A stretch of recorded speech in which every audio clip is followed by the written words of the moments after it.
160 years ago today, on April 9th, 1865, the Battle of Appomattox Courthouse was fought in Appomattox County, Virginia. It was one of the last and ultimately one of the most consequential battles of the American Civil War. Before they capitulated to the Union Army of the Potomac, led by U.S. Army Commanding General Ulysses S. Grant, it was the last battle fought by Confederate General Robert E. Lee and his Army of Northern Virginia. After the 9.5-month siege of Petersburg and Richmond, Lee withdrew west, abandoning the Confederate capital of Richmond, Virginia.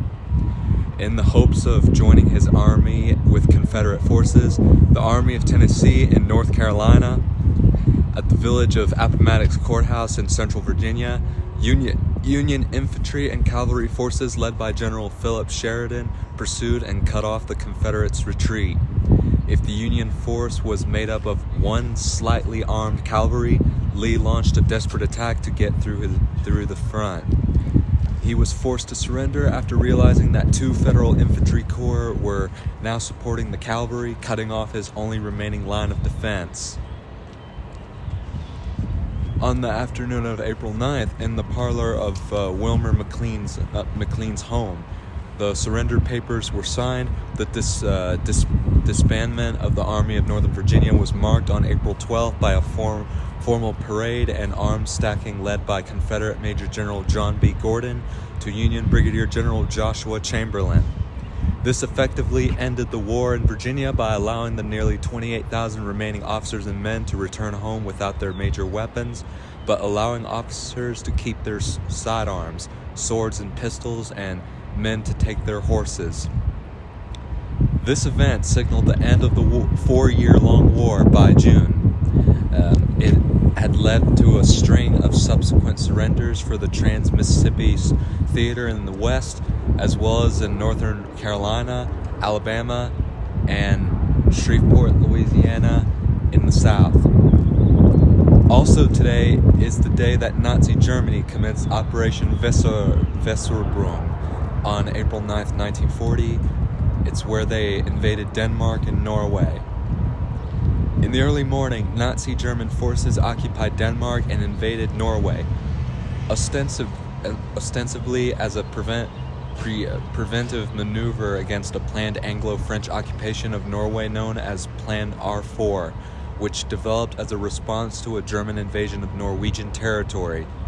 German envoys notified the governments of Denmark and Norway that Germany's forces had arrived to defend both nations against Anglo-French attacks following the swift occupation of Denmark, during which the Danish military was ordered to resign because the Danish government had not declared war on Germany.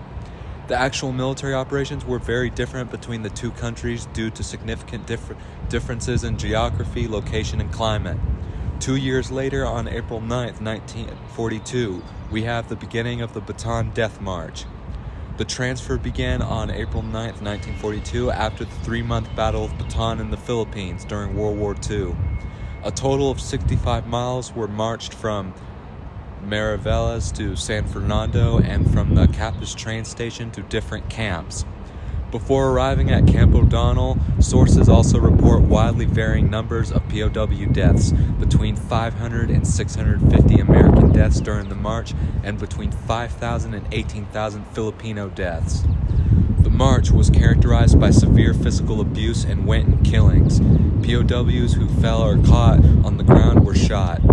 Following the war, U.S. military commissions tried Japanese Commander General Masaharu Homa and 2 of his officers, Major General Yoshitaka Kwan and Colonel Kurataro Hirano, for war crimes and sentenced them to death for failing to stop their subordinates from committing atrocities.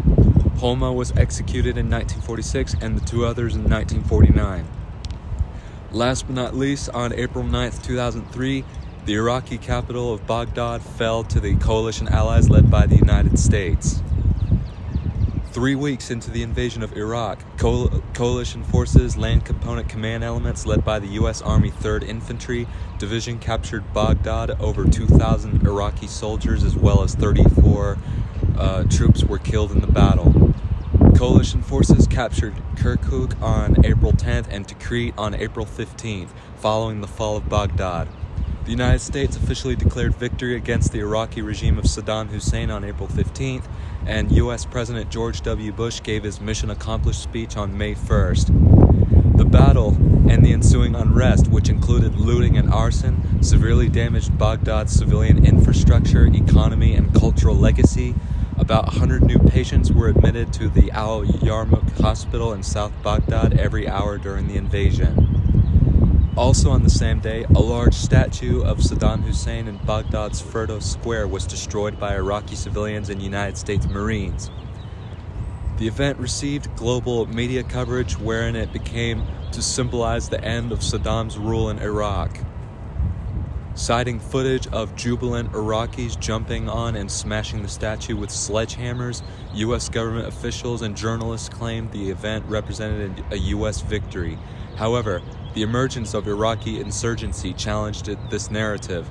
According to a retrospective analysis by ProPublica and The New Yorker, the media had inflated the crowd's size and enthusiasm, influenced the crowd's behavior, and ultimately transformed the event into a visual echo chamber that prioritized an overly optimistic narrative about the invasion over more significant news stories.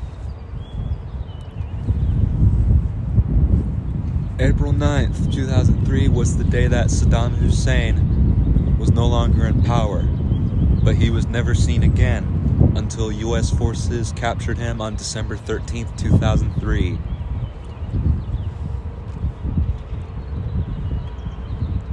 Also, there was an attempted shoot-down of a DHL cargo plane over Iraq, in which Iraqi insurgent terrorists fired a missile into the sky and damaged the left wing of the plane and caused it to turn around and land somewhere. A month later, Saddam was captured by U.S. forces, and 3 years later he was found guilty of war crimes, including the Dujal massacre of 1982, and was sentenced to death. Later on December 30th, 2006, Saddam Hussein was hanged.